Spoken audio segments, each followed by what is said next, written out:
Welcome to Bonehead Weekly. It is our honor to have Sean Whalen on the show. Thank you so much for taking your time out of your busy career and your busy day to talk to two Hilljacks in Lexington, Kentucky.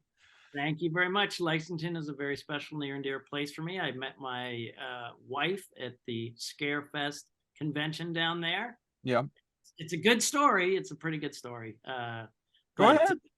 Well, I met her 2 years before when I was still with my wife. We had met, and very interesting. But she was with this woman who it was in Gettysburg. She was dressed like a soldier, and they're like, we're playing a game. Like, who's a couple here? Guys and guys, girls and girls, guys and girls.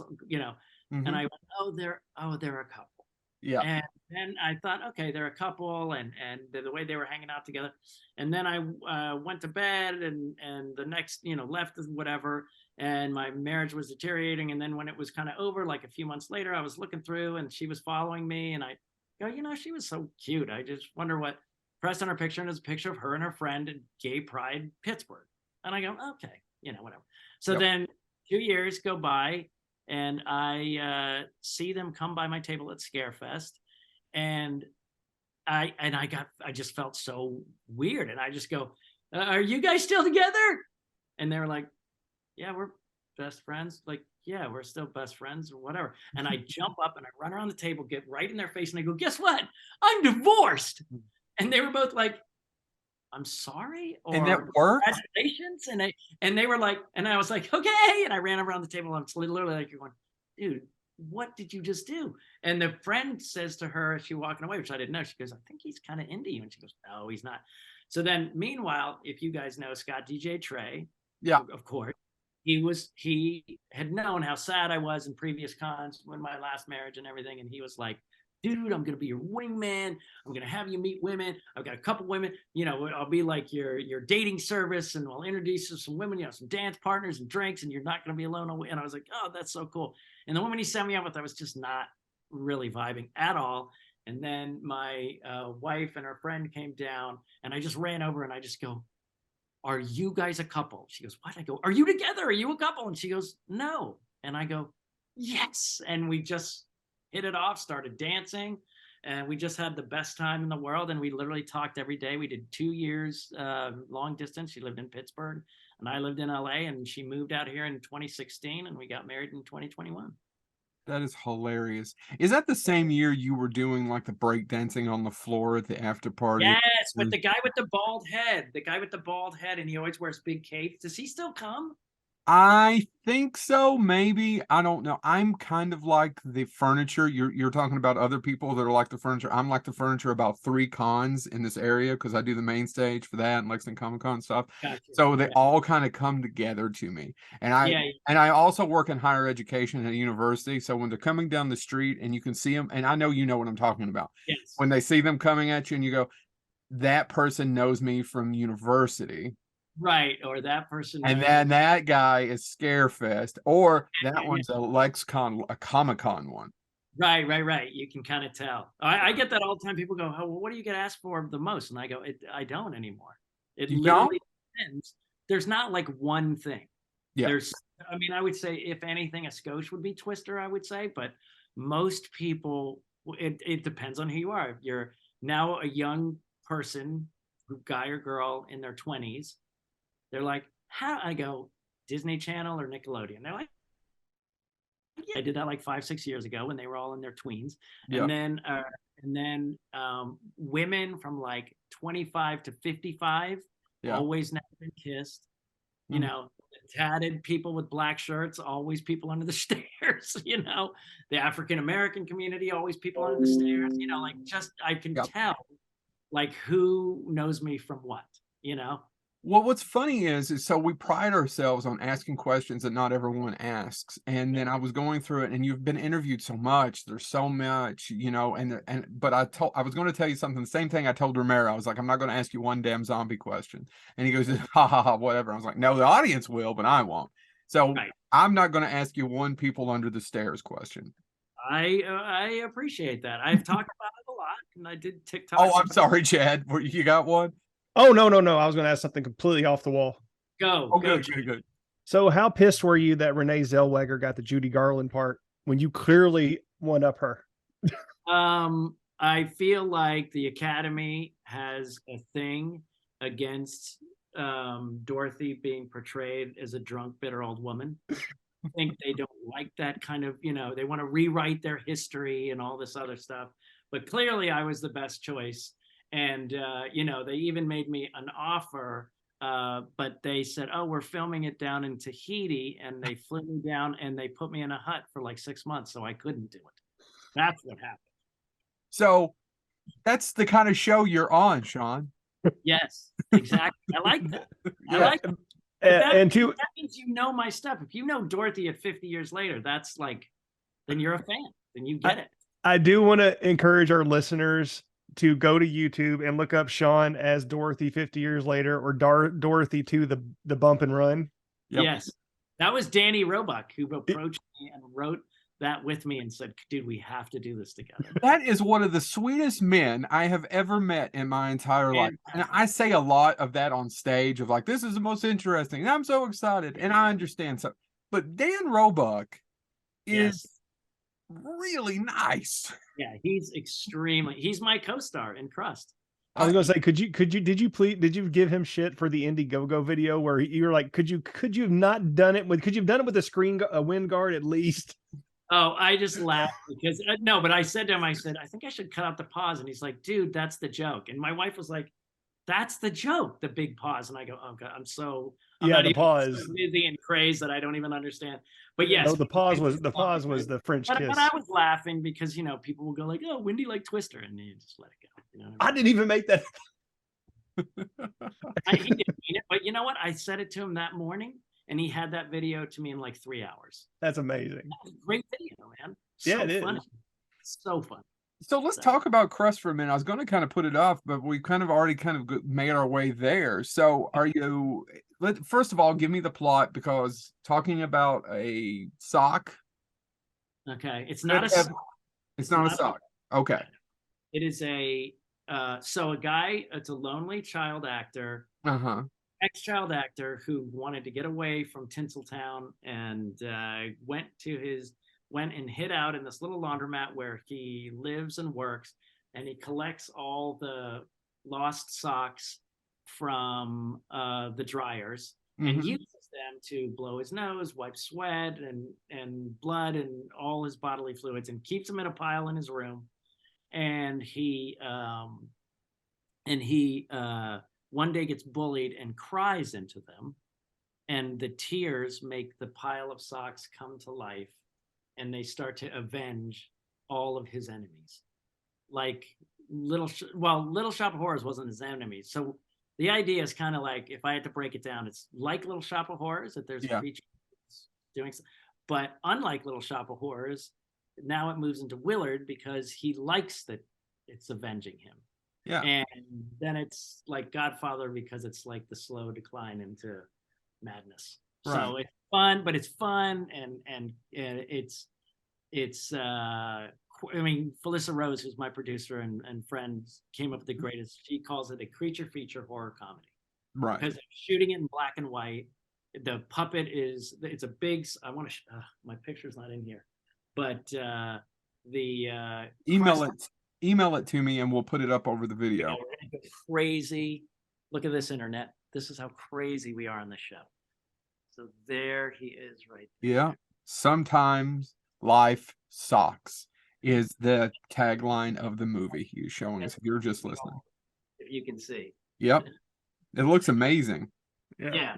So but that is a practical puppet that is being manned by an actual Muppeteer that works on Disney Channel. Yeah. And so it's all practical. I only have 2 like VFX shots or whatever. So it's all hand done, and that it was amazing when she brought it to life. It was so cool. And so he's dealing. So Rebecca Kennedy from Two Witches, if you're familiar with her, she and I just realized, like, we never get romantic leads ever, and go write the damn thing. We get to play romantic leads, and and that's what's kind of fun about it, is you don't get to see me and Rebecca like that. You don't get to see me carry a movie. And, you know, as I was on TikTok during the pandemic, that kind of saved my life. I was creating and I got a lot of followers. I got like over 400,000 Mhm. followers. And, excuse me, my people were always saying, well, when are you going to do a big part? You're underrated. You got to do more. Now it's like, here it is. Yeah. Here it is. This is the one I wrote. I'm directing. I'm starring in it, playing a romantic lead. I mean, when we were breaking down the scenes the other day, it said like Danny Roebuck, 21 scenes. Sean Whalen, 61 scenes out of like 68. So Wow. I'm putting myself out there 100%, but it's fun. It's quirky. I have a dance scene with the sock monster. I mean, it's really fun. You'll like it. And I'm making it for, this is because I got into cult movies. On number one, People Under the Stairs is a cult movie. Yeah. Everybody knows it. You know, I call it, I don't know if you guys, either of you Bowie fans? Yes. Yeah. Okay, so when Bowie went to Germany Yeah. for 3 years with Eno, and he did Hero, Low, and Lodger, Uh-huh. and he did all those kind of weird ones for a while. I feel like that was Wes Craven's period when he did Shocker, Serpent in the Rainbow, and People Under the Stairs. Two out of those three are for alive films, right? With yeah. yeah. But they were from, but everybody knows them from Freddy or Scream, right? Mhm. So these are the kind of the underground ones. So what I've learned is the people who love People Under the Stairs love it, and if you don't love it, you haven't really seen it. You know, I don't know anyone who come and go, I hate that movie. Not that they would come up to my table to make sure I know that they hate it, but and then me personally, I saw Sleepaway Camp in a theater. Mm-hmm. The movie was done, and you guys know Sleepaway Camp, I'm sure. Right. Yes, of course. In Sleepaway Camp, we were all in the theater looking around, going, wait a minute. So, wait. So you know, we all like get up, we all walk in the middle of the theater. We're all talking together. We all walk out together, and I go, we became a little community going, can someone help me figure out what we just saw? And then the next week, we tried to bring our friends to see it. They were all gone. I mean, it was out of the theater. I had to wait 2 years till VHS. You know, back in the day, it was like a couple years till VHS came out. That is so hard to explain to someone at 20 something today, that not everything is accessible. Oh, yes. Yes. And it was like, and then we had parties to show people, and I've seen it like 30 times. Then I'm literally doing this movie with Felissa Rose. Yes, absolutely. We're best buds, and you know, she's best buds. But we were laughing the other day. We said, anyone who doesn't, if Felissa says she doesn't love you or says you're her best friend, you don't have a pulse on the planet. Yeah. She loves.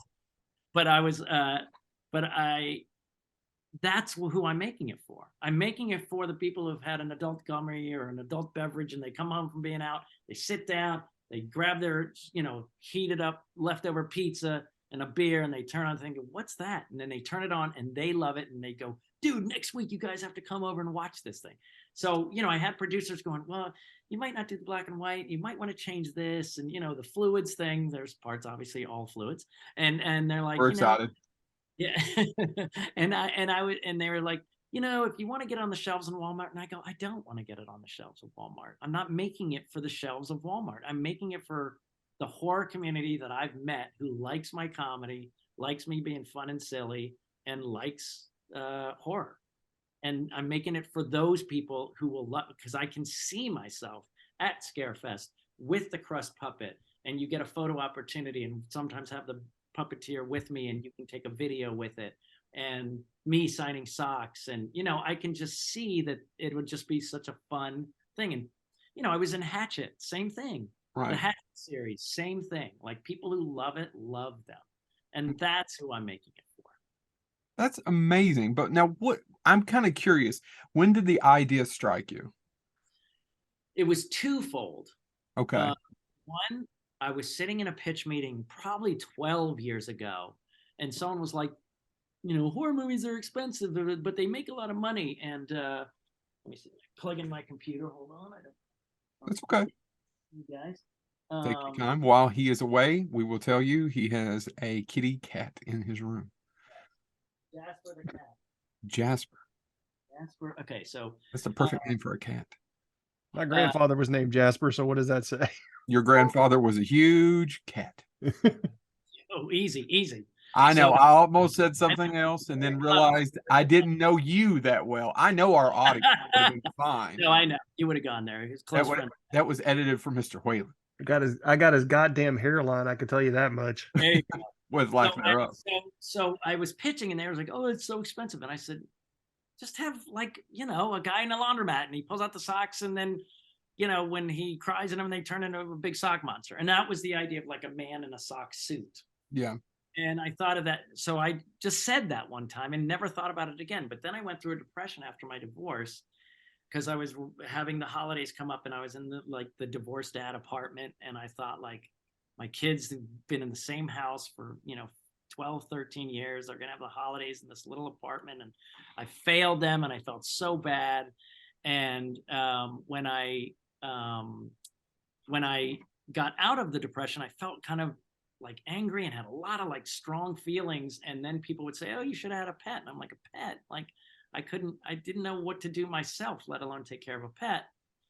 And then I thought it'd be fun to have a pet that like got rid of all my enemies. That would be fun. And then I went, "Oh, that sock monster idea." And the thing that ended, the pet that loves you and takes care of your enemies. And and so the movie starts, and my character is in a deep depression, and things are just getting worse and worse for him. And then he discovers CRUST and figures out maybe this isn't such a bad thing after all. So, Please and tell wackiness ensues. and wackiness ensues. Please tell me the ending shot is a door closing where Daniel Roebuck sees you and knows, and you hear the Godfather theme. Yeah, exactly. Well, see, that's what's so funny is In the people. Diane Keaton role. Yeah, but I've always talked about that with. I said the moment it's over is when they just have that shot of him looking at her, going, "No, I didn't kill you, bro. I didn't kill you." And you're going, "Oh no," like, "Oh no," and then just the door shutting in her face. It's like, oh, it's so messed up. Because So, I think something interesting that you've hit upon is that most people would do what you're talking about if they had a sock monster to avenge themselves through. We're pitiful. We're animals. And if we're I mean, most people are capable of anything at any time given the right circumstances. yeah, I yeah. think you're right.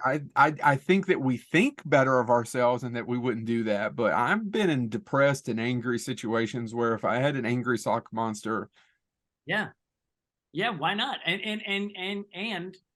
CRUST eats people like the Blob. yeah, The Blob just kind of covers you. CRUST just kind of slides over you, and you disappear. And the only thing that's left is a sock from your foot that goes on. It goes, whoop, it comes out. One of the socks becomes part of his body. So he's a but that's trophy. it. Like there's no like smeary blood on the floor or anything. Because he's all soaking it all up, right? He's soaking it all up with his little and it does make you think, why not? Why wouldn't I? Why wouldn't I? No one would know where it went. It would be completely missing, no evidence. And I think when you come out of a situation like that, I think the anger maybe came from, I was so powerless. Yes. Now I feel powerful, but maybe too much so if you had that at your side. Is that's what you're saying? You want that power back. You want to feel strong again, but maybe too strong with something like that. You know what I mean? Yeah. Absolutely. Absolutely. And with great power comes great responsibility. Exactly. And most of us don't have it. And no, most of us don't. No one is gonna, the first. That's why I love the first Spider-Man. No one's gonna give up the hot, great girlfriend and walk away. You know what I mean? No. And oh, Spider-Man. But that's the truth. Like I think most of us would go, yeah, I'm down for this. This is great. These people made me feel lousy. And then you got to figure out, the whole movie is about that. Danny Roebuck's character plays a guy that found me and let me buy the laundromat with him, but his wife passed away, and now he's on mandated AA because he just drinks all the time. And but he goes to AA, but he goes drunk, and and goes to bars, and it's just, what do you do when you're in a horrible place? Like you're saying, it's much harder to do the work. Yes. Work therapy, and you read a book, and you do a worksheet, and you fill a notebook or a journal, and it takes time, and you have to fight through it, and maybe get medication and try those out, and do they work, and all that stuff. And the easy thing is go drink a lot, or get your sock monster to kill people, or it's much harder to do the right thing than it is to just kind of go with it. And I think most people, like you said, don't. And that's why you get so much, problems in certain areas and things where people are just kind of sad and they don't want to do the work because the work is hard and it It's doesn't feel like it difficult. will ever pay off. You're literally jumping off a diving board into an empty pool and praying that water comes, and that's what you have to do when you're trying to dig out of a mental illness. You have to do the work and think, I have no evidence this is working. Yep. But then slowly it does, Mhm. but it's much easier to go, well, let me, snort coke off the hooker's butt. You know what I mean? Yeah. Well, So, I mean, I'm not allowed to talk about it. But yeah, I know I may have a friend who knows what you're talking about. yeah. Wink. Wink. I wouldn't do that because honestly, it would have probably been Taco Tuesday, and I would have been screwed. Yeah, Yeah. that's Yeah. true. We have bad luck. Now, you made an announcement, sir. You have not told us all of your cast. So Yeah. don't think that we haven't read up. Give us a little credit that we have read up on you and do know your career. So we would know that a famous actor, not that you all aren't That was famous. today. Just signed on today. I Yeah, know. and I didn't know it was today. I thought it already. I was like, oh, cool. It's cool. You want to talk about it? Yeah. So long ago, I asked Alan Ruck if he wanted to do CRUST. And he said, yeah, sure. No, I said, would you like to be my directorial debut? He goes, yeah, man, no problem. But then, we tried to get together, and then he's like, I have to go. I'm texting him from Europe as he's doing Succession and stuff like that. He's home, and the flu that's going around everybody's household. He's got younger kids, and so it goes around, and and you're thinking, man, I don't want to bug him. You know what I mean? But have you been able to read the script? No, I haven't really read it yet. No big deal. Whatever. We're talking about other stuff. Of course, we're old men. We're talking about intermittent fasting, getting rid of our gut, and the whole thing. And and then I just said, hey, do you still want to do it? He goes, yeah, sure. So then the other day, people, my producers were like, is he doing it or not? We're kind of getting close to the time where we kind of have to lock down cast and stuff. And I just said, I'll just call him. And I did. And I thought, you know what? He was, I really, and he just goes, oh, yeah. He goes, announce me when you want to. I'm going to talk to my people, and but I'll tell him absolutely. I don't think he read the script yet. But that's how cool he is. He's like, absolutely, I'll do it for you. But it's a huge get. Or how are you all friends? How did you meet? Twister. We were in the truck together. Yeah. The whole movie. Me and him were we were the map guys. But I'm not making an assumption that that's where they met. Yeah, no. But that's how we met. We met in the truck. It's the best. It's the best story. I was just coming out of acting class, and I was like, "What's our backstory?" I have a notebook full of notes, and I'm like, "I'm ready to tackle a character and whatever." And Alan, in the sweetest way possible, I said, "What do I, who do you think we are to each other?" And he goes, "Honestly, how about Sean and Alan in a truck?" And I go, "Well, I was like, but I'm gonna do it." And he just said, he goes, "We're here to serve the special effects. So let's just serve the special effects, and then don't worry about anything else." And honestly, I still did my backstory and everything I had. Yeah. But it's because we all kind of knew that because this was a business deal. ILM had just done the dinosaurs, right? They had just done the dinosaurs, and they were looking for something challenging to do. Twisters are much harder to do. Right. Then Jan de Bont had just done Speed. Yeah. And I'm sure this idea was floating around for a while, but they said, well, it's a roller coaster type movie like Speed was. Yeah. With tornadoes and tornado chasers. We got there and there was half a script, and it was so many different writers and stuff like that. Like all our lines got kind of thrown at us a lot during the day and stuff like that. But because we kind of knew that it was really about these guys wanting to do this fun roller coaster ride with special effects, since we relaxed and kind of chilled out, and Alan really made me relax in that way, because I think he would have seen me pushing to be an actor as opposed to just like, and I relaxed into the thing. And then now when I go on TikTok and talk about it, everyone talks about us. They don't talk about the tornadoes. They talk about, they could tell we were getting along because we were kind of like, let's just have fun. Because it's not about us. It's about because we were so relaxed. I think that made us more likable and approachable. And you know, like normal people, because that's what we were acting like, normal people. Okay, now we've talked about Crust for a few minutes. I'll come back to it in a minute, but I do have to ask you about a couple of other movies if you don't mind. And I know Chad wants to ask about stuff, but our other bonehead, there's a third bonehead, and he would murder me. He's unable to be on here because of the timing, but he would murder me if we just didn't ask about Suicide Kings really quick. Best story, don't care, whichever you'd like. So I don't remember that much, but I always used to do that stuff to my friends.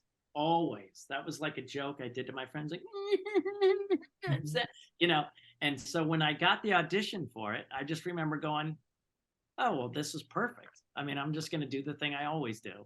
And, you know, that's the way you have to do auditions. You just have to be more fearless and go, there's no way I can figure out what they want. There's no way I can figure out what they're looking for. And a guy with the Widowmaker who's obnoxious can literally be any shape, size, height, anything. So the chances are slim to none. So I may as well do what I think is fun or funny. So that's what I did. I did my thing on and just be like my smart aleck thing. And I just remember being on the set, and I think I saw Chris walking from the distance, but I never really got to talk to him or anything. I went into a casino, you know, I was in my trailer. They called me in. We walked through the camera blocking. I did it like, you know, I don't know, 10, 12 times, angles, whatever. And they sent me home. Yep. But people who love it, they're like, Widowmaker. Like, they love that. Our friend James has the original one, you know, so you can see Chad has one sheets. I'm in my basement, which all the walls are with original one sheets. He has the one sheet of Suicide Kings. Yeah. And I just want to point out, before James had the one sheet, I had the coming to video cassette poster. This is not a pissing contest, Chad. You say it isn't. Say it isn't. But it is. But sadly, I respect Chad a little more now. Yeah. So. I mean, you're the one. You're the one.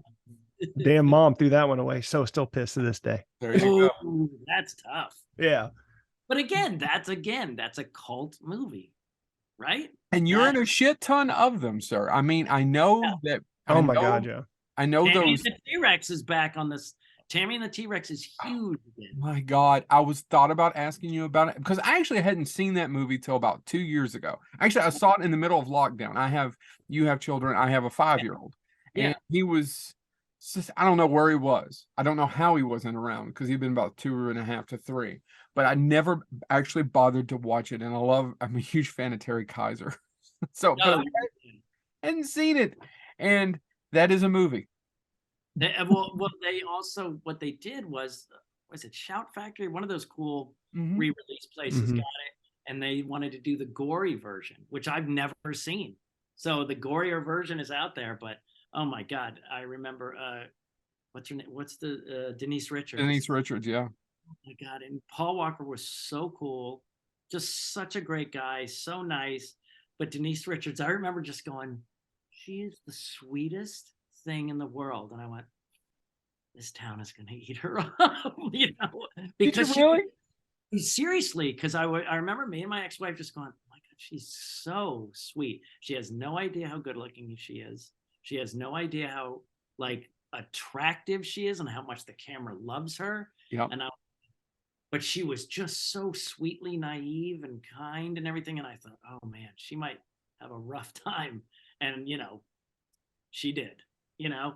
Charlie Sheen. Well, she didn't marry well.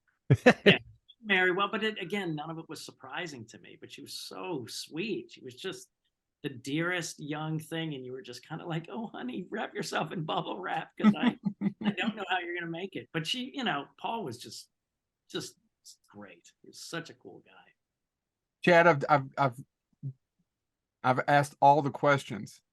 Man, I haven't asked all my questions. I'm trying to get Chad to get into post one because if you don't have one, I've got another one ready. Oh my God, I just don't know where to start. So I'm just going to randomly pull one. Pull one.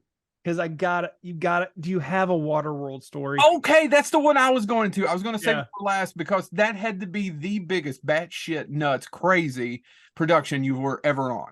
Well, see, the thing is, I was reading about it, and I got cast, and I was a smoker, which were the guys on the jet skis. Yeah. The story there, I mean, and my scene got cut out from the movie, but my name was in the credits. So I was still going to get residuals. I was like, wait, I don't get it. So as soon as they released it they did an ABC movie of it, 2-part, and they put my scene back in. Uh-huh. And the scene is me and another smoker are standing away, like in the guards, and the fish guy, or whatever he's called, Kevin Costner, jumps up and pulls us down underwater. Yeah. And that was it. And no, we had some lines before that going, whatever. But I remember getting there they shot it on Kona in Hawaii. My ex-wife got to come with me. We went there, and I remember going for training for jet ski training, set aside for 2 hours.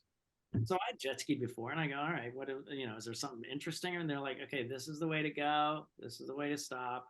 Go around. And I did it for like 5 minutes, and they came back and they're like, all right. And I go, oh, okay. And they go, well, I mean, you can go, or you can, I don't know, mess around with jet ski for a couple of hours. And I go, Hey, one you know, comment. It's good work if you can find it.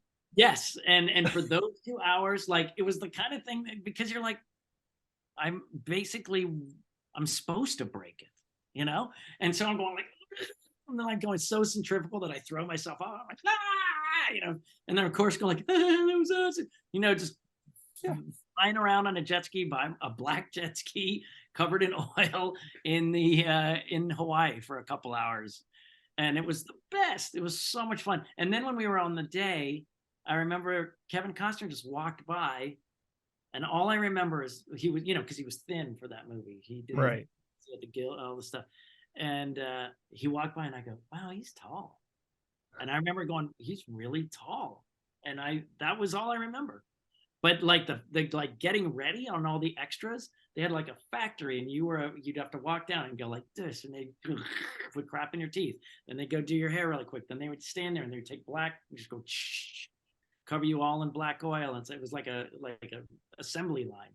You'd walk out there, but it was one long night there. And then when I got home, it was all over the paper how crazy it was and stuff. But it was fine. I had It was just a day on the job. Look, I was not a fan when it came out because I was such a huge fan of Road Warrior. Yeah. And to me, it just felt like this is Road Warrior on land. On water. Yeah. And it felt the same in a lot of ways. I mean, it felt like an exact cut and paste. But now, since I've gone back later, I go, okay, I see why people enjoy this a little. It's not an awful film. No. But you yeah. say it is like Road Warrior. Oh no, it is. It is like Road Warrior. No, it's one of those that I feel probably doesn't get the reputation it doesn't deserve to have been shit on that much. Well, I think it was the production. It's the production. It's the production because they didn't realize being on water, and they were never far out. They never had to be, because you can just shoot on this side to make the horizon and then turn the boat and shoot the other side. It's always going to be far, but it's just, water is not, it's going to be rocky. It's going to be a bunch of different things, and it's very hard to keep the whole thing going, but it was, it's fun to have that credit. It's not like, I tell you, I guess this is kind of the Mandela effect, because I didn't realize that you weren't in the theatrical version, because I know your scene, and I thought I remember being in the theater and watching the scene where you get pulled down. It must have just been. Yeah, I mean, they might have done it to other people or something, but I know that when I remember seeing it going, what? But then my name's in the credits. It's something like Bones or Bone. Mm-hmm. Yeah, that's it. Okay.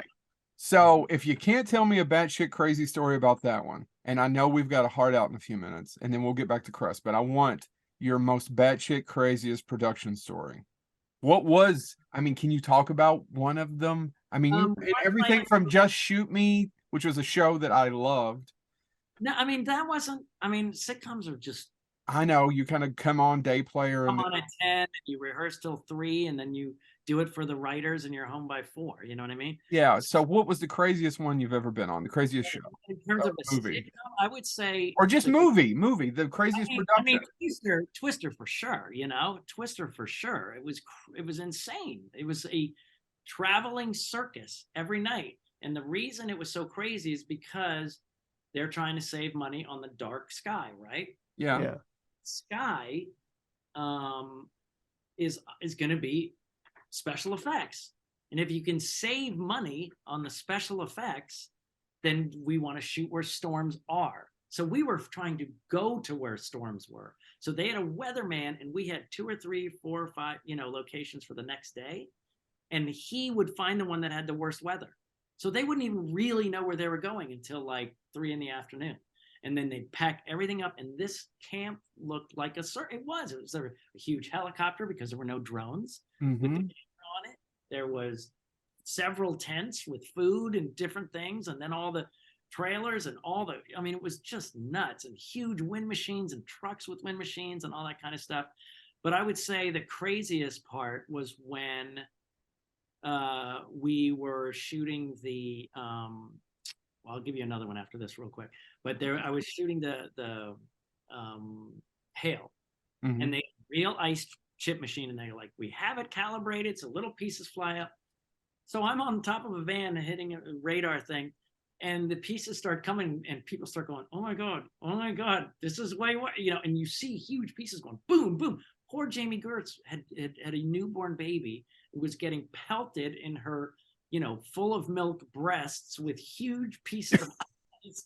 I was up on the thing, and all of a sudden a huge rock just goes boom, and I just go, and I fell off the van, literally fell off, and then just dove inside the van, was going like this, like a ton of blood in my hand.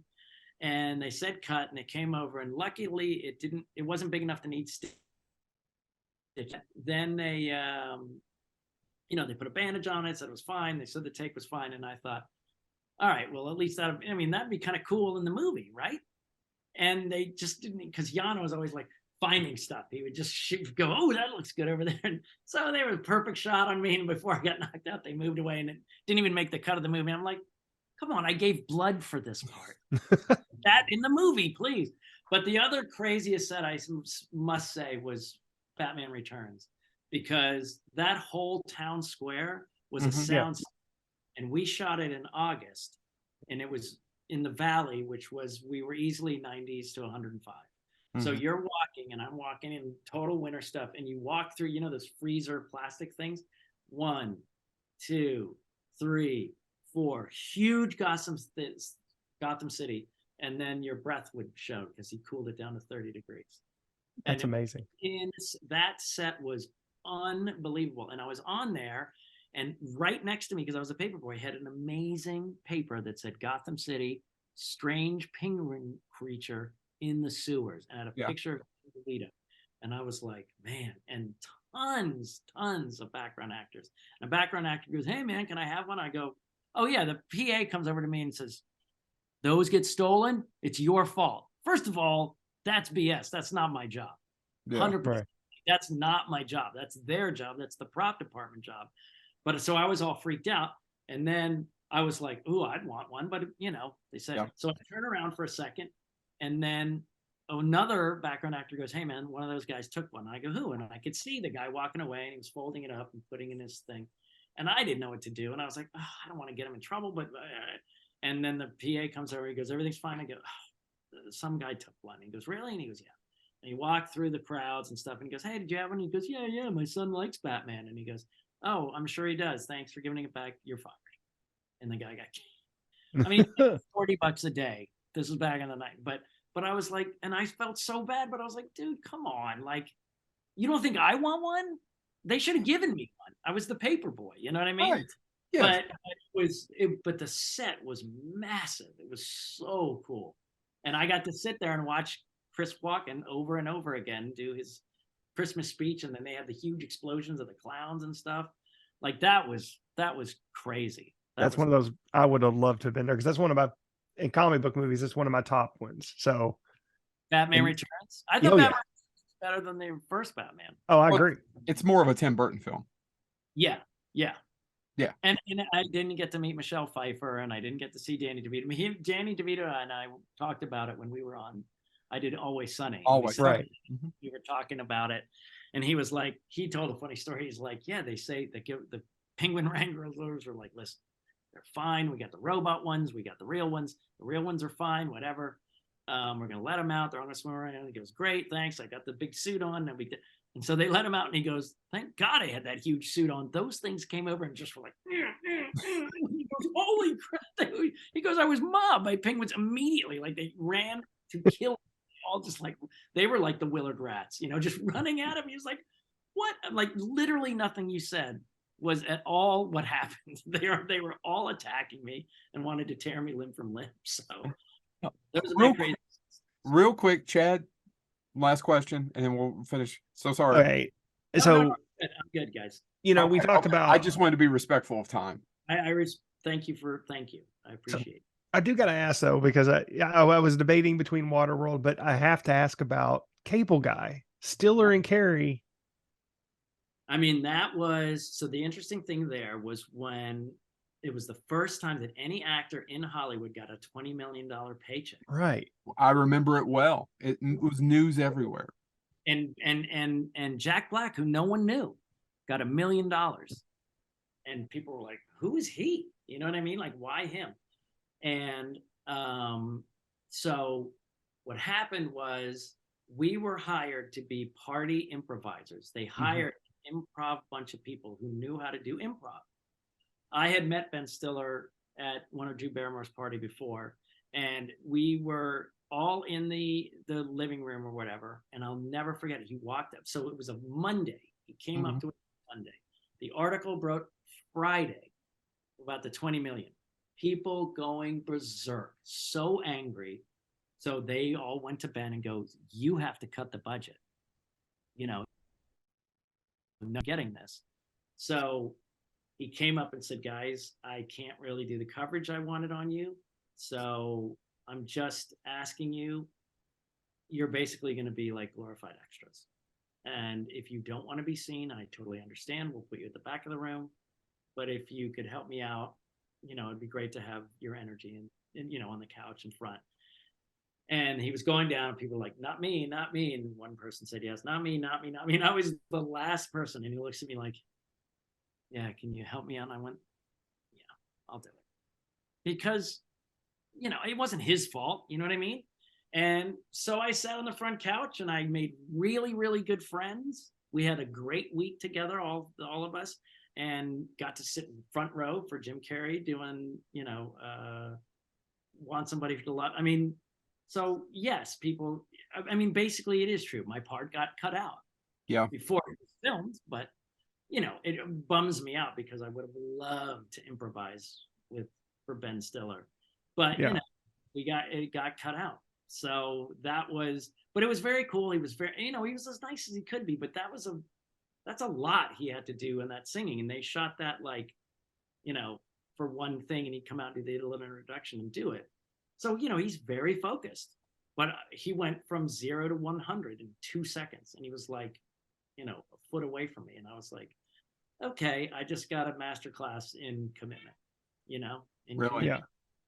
Now this is Squishy, my older cat, who's rude and old. And she thinks that's okay. Hey, Squishy. If she doesn't do her rounds and see that every door is open and every dish is filled the exact rate, and just now, she's mad because she couldn't jump as fast as she'd like to, so I have to pick her up. Yeah, we have 2 older cats, and one of them, he's our large one, and he's getting to where the stairs are a little bit of a problem. I understand. But when did they turn into a-holes? Like she's from the moment we brought both of them home. But that's she was always, but she's more cuddly than ever, but also much more demanding and obnoxious. Yes. So I literally have. But now, like she jump on the table, try to eat food, and you'd be like, hey, jump down, get away. Now she literally looks at it and goes, yeah, I'm eating your pizza. She doesn't. She's like, I'm old. What are you gonna do? Kill me? But that's what old people do. Humans. They don't care anymore. I feel the same thing. Yeah. I know there's something probably little past 40 where you're give a damn just doesn't work the same. Yeah. You don't care, and you just people are like, oh well, I want to work with this person on the movie. They're a great actor. Awesome. Are they easy to work with? No, they're kind of a jerk. I go, no thanks. No interest. It's too hard. Is there one that you turned down? I know this is a hack question, but it leads me to: is there one that you've turned down that you regret? No, like people at my level, we don't really. You try to take every gig unless it's really like there's heartbreaks. I had a great. I wanted to be the part in Galaxy Quest, the guy that the guy who died. I was very close to being the guy that dies, and it Mhm, says "Grab Thor's hammer," and Yeah. mhm. beautiful scene with Alan Rickman. Like I wanted that part so bad, and it was between me and another guy, and the other guy got it, and that was like, that was a nightmare because I wanted that, but I've never turned down one because we don't really get that option. Right. I know, You but want the job. It's not like people are coming without like there's independent movies that'll say I get offers for independent movies, but not for like studio stuff. mhm, The independent movies, it will mainly be because they're not really funded. They don't have they don't have anything yet. And you go, all right, well, you can put my name on it as a possible, but then they put it on IMDb and it never gets made, and you're like, that kind of stuff. But usually now I feel confident where I'll get a part in an indie movie. Like Harley Wallen he did a movie called Ash and Bone, which is doing mm, very well. Tubi, and I did this movie Beneath Us All with Jan Birch, and but both times or those last time he had me as a lawyer, and the way it was written, I just said, look, this is not. I don't agree with the way this is written. He was kind of like Simon Legree, like, yeah, yeah, yeah, yeah, and I thought they don't act like that. They win because they're calm. And Johnny Cochran was not like, hey, I'll get you guys. He right, was smart and knew how to manipulate the right things and say the right things to get emotion. And so I said, either I can help give you my ideas and rewrite this, or I'm not the guy. And they said, I'd rather have you rewrite it because they know that I'm not doing it I want to look better. I'm trying to make the movie better. yeah, I'm trying to make the part better and the movie better to make everything better. You know what I mean? yeah. I You can do, understand completely. I really do. but that's the only thing I'll say. Somebody wrote me a part last summer and said, "Hey, it's like a little skinny sidekick of a guy who was like 30, going, hey, okay, boss." And I go, "Well, I did that part great in '95, but I'm like 58 years old. Like, that doesn't make any sense to me. But I do have an idea," and we talked it out. And he said, "Oh, I love your idea. Let's do that." You know what I mean? So there are times that I would say no unless you rewrite it to make sense. But if they know I'm coming from a place of rewriting it to make it better, they're usually pretty amenable. Yeah. Okay. So, oh man, just So yes or no answer. okay, Rob Zombie. He's an asshole, right? I'm joking. I love Rob Zombie. like he reminds me of Wes. Wes Craven and him are the same, except Really? Wes did not dress like Rob Zombie, Oh no, right? I know that, but I mean, But they were so mellow, nice. Me and in Three from Hell, me, and Sherry rewrote the grape soda scene uh-huh. on the spot because he said, "You know what? The way you're doing it is better, and my second scene doesn't work. We got to come up with something." So we sat down and we all three rewrote that whole grape soda scene. Wasn't even there, and we rewrote it, and he knows tons about movies. He's so chill. They're like a nerdy homespun couple. They Yeah. just happen to, look the way he happens to look like. He's a We can rock star. He's a He's a rock rock star, right? Right. He's a zombie rock star, but he reminded me a lot of Wes in terms of he wanted good acting. He wanted you to be present and truthful and not and don't play the weirdness of the situation. Just Yep. be like a normal person and very mellow and very hands off and trustworthy. And that's exactly what Wes was like, Mhm. That's like fantastic. nice guys that you look at and go, man, how do they come up with this stuff? It's insane. Yeah. You know? All right, let's get back to CRUST. How All can right. people still help? How can people still get So involved? yeah, so when we put these goals on guys, we do not put them on because that's our real goal. You do it for an algorithm thing to meet your goals. So you're on the front pages and being talked about and everything. So our goal is really probably around 100K, and we're like at 60. So there's still more to help. So you can go to Indiegogo.com and just put in CRUST, and we will come up. Or you can go at CRUST Movie on Instagram, either of my Sean Whalen, Mm-hmm. Sean Whalen Actor on Instagram, or at Sean Whalen Actor on Facebook. Has the Indiegogo link in there. So you can always help. And like I said, get a special thanks, $25, your name, and you'll see me do a drag show if we hit 1,000. So So There's a lot of 25 bucks will get you a special thanks in the credit. It's $25. That's it. And you can be in the credit of CRUST. And then when he comes to Scarefest and we all are sitting at the historic Kentucky Theater watching Yes. CRUST, you can look up at the screen and go, hey, I know that son of a bitch. That son of a bitch is me. And it's That's a right. special thanks to that son of a bitch. Thanks credit. Yeah, please help us out. I'm trying to bring you guys fun, original content that you hopefully will cherish for a long time. And if you do, wouldn't it be cool to have your name on I totally agree. So go to Indiegogo CRUST. Also, it's real it? So easy. You can just go. Indiegogo.com. Hold on, Indiegogo.com. Okay. And then you get there, search CRUST. Actually, I found it today just by searching Sean Whalen, Google CRUST. I mean, just on Google. Oh, wow. It's That's really awesome. easy. It wasn't bad at all. It went right there. So go on, give a little money, get your name in the credits, and let's see something that's original, goofy, and a little bit weird. Yes, we all like that. Yeah, absolutely. Well, thank you so much, Mr. Whalen. It's been an absolute pleasure. Thank you for giving us an extra few minutes. We're going to push stop, and then I will log off. Thank you. Thank you.